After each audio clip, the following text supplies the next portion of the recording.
What if I told you one of the biggest groups in K-pop didn't rise from chaos, scandals, or viral moments, but from quiet consistency?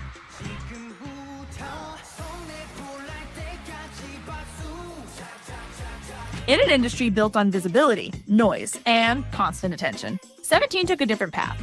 They didn't rely on controversy, they didn't depend on Western validation, and they definitely didn't wait for permission to succeed. Instead, they built their own system, their own sound, their own identity, their own empire, and somehow they did it quietly. From the very beginning, 17 stood out, but not in the way you'd expect. They weren't just performers, they were creators. At the center of it all is Woozi, the group's main producer, who didn't just contribute to songs, he shaped the group's entire musical identity. But it doesn't stop there. Choreography, handled by members like Hoshi Rap, written and refined by their own hip-hop unit. This wasn't just a concept. It became their brand, self-producing idols. And in an industry where many artists are handed pre-made images and sounds, 17 built something that felt real. Intentional, personal, authentic. And fans noticed because when artists create their own story, you don't just listen, you believe them. Now here's where things get interesting. 17 might not always dominate headlines, but when it comes to numbers, they're impossible to ignore. Massive album sales, sold-out arenas, global tours that move like a machine. Their concerts aren't just performances, they're experiences. Tightly synchronized choreography, live vocals that hold up, and a level of stamina that feels almost unreal for a 13-member group. While other groups chase viral moments, 17 built something more stable. A loyal, paying, showing up fan base, and in the long run, that matters more than hype, because hype fades. But infrastructure, fans who buy, stream, and show up, that's what builds longevity.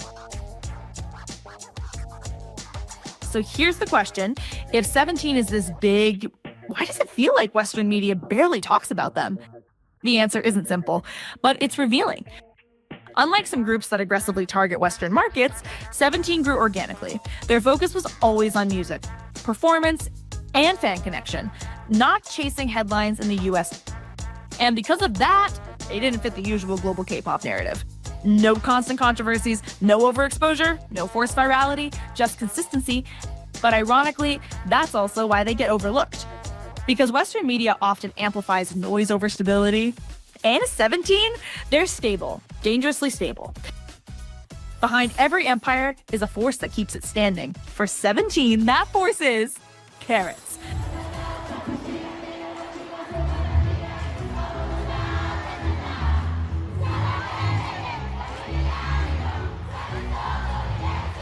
And if you know, you know, Carats aren't just fans, they're deeply invested. They understand the members, they follow the music, they show up every time. There's a level of trust here that you don't just manufacture. It's built over years of authenticity, consistency, and genuine connection. 17 didn't just grow a fandom, they nurtured it. And in return, they got one of the most loyal fan bases in K-pop, the kind that doesn't just react to moments, but sustains careers. So no, 17 didn't chase the spotlight. They didn't need to, because while everyone else was competing for attention, they were building something stronger. A system, a sound, a fan base, a legacy. And now, they're not just part of K-pop's success story. They're one of its most powerful foundations, quietly, consistently, unstoppably. 17 didn't just rise.